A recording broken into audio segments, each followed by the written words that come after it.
खाकान साहब, पीटीआई को बैन कर देना चाहिए। आप किसी जमात को बैन नहीं कर सकते। नहीं कर सकते।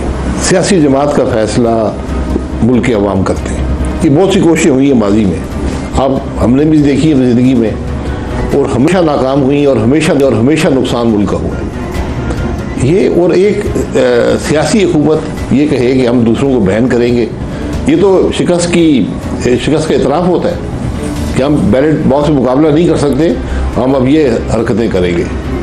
सर ये सियासी सोच तो है नहीं, क्योंकि एक सियासी जमात को बैन करने वाली सोच अवामी लीग को किया गया था, फिर नैब को किया गया था। ये सियासी सोच का तो इसमें कोई दखल नहीं। ये तो नाकामी है ना, ये है तो नाकामी। मैं हैरान हूँ कि ये सोच कहाँ से आती है। आप क्या कर रहे हैं? क्या आप अवाम को बैन कर लेंगे?